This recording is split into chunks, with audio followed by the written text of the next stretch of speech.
importante a gente observar o pano de fundo dessa discussão que estamos acompanhando nos Estados Unidos, que é essa defesa do governo Donald Trump às Big Techs.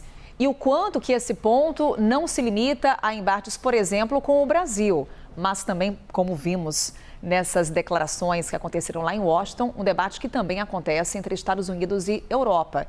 É a regulação das redes pautando o mundo.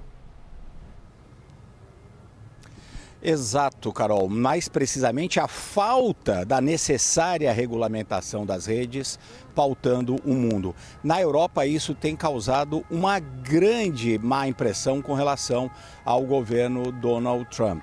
A União Europeia tem uma das legislações mais avançadas em relação ao controle das redes sociais, a forma como eles podem usar, por exemplo, os meus dados, os seus dados, os dados da nossa audiência, já que eles têm acesso a tudo aquilo.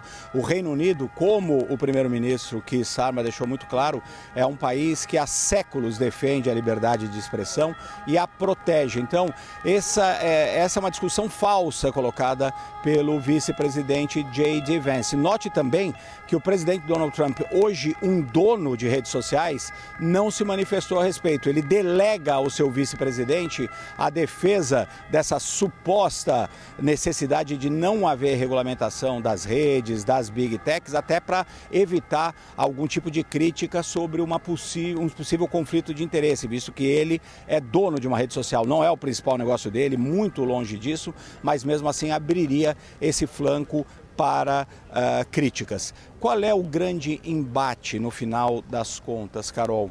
As Big Techs brigam e apoiaram agora essa linha de frente do presidente Donald Trump para que elas não sejam reguladas de forma nenhuma, criando essa falácia da liberdade de expressão. É óbvio que é importante manter a liberdade de expressão e preservá-la, mas também é óbvio que é necessário ter regulamentação, como os europeus defendem, para evitar excessos no que é publicado nas redes sociais e também pelo uso daqueles dados que todas essas redes sociais, todas as Big Techs, todas as empresas de comércio eletrônico, por exemplo, elas têm todos esses dados, por isso que é muito mais perigoso a disseminação, por exemplo, de notícias falsas, de produção de conteúdo que seja especificamente produzido para determinadas pessoas, porque eles têm todos esses dados, todas as nossas preferências. É isso, por exemplo, que a União Europeia, o Reino Unido, o governo brasileiro defendem.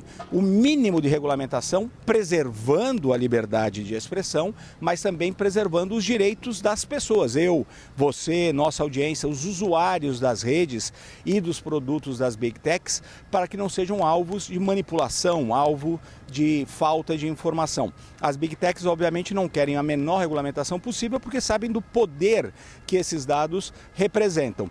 E o governo Trump também sabe do que poderia utilizar e poderia fazer com esses dados. Daí esse casamento de conveniência entre os dois lados, que recebe uma oposição grande de muitos lugares, em especial da Europa, que, como eu disse, tem a legislação hoje mais avançada, ainda não é perfeita, obviamente, mas mais avançada na regulamentação desse espaço, que é um espaço muito importante. E a regulamentação, inclusive, preserva justamente a liberdade de expressão.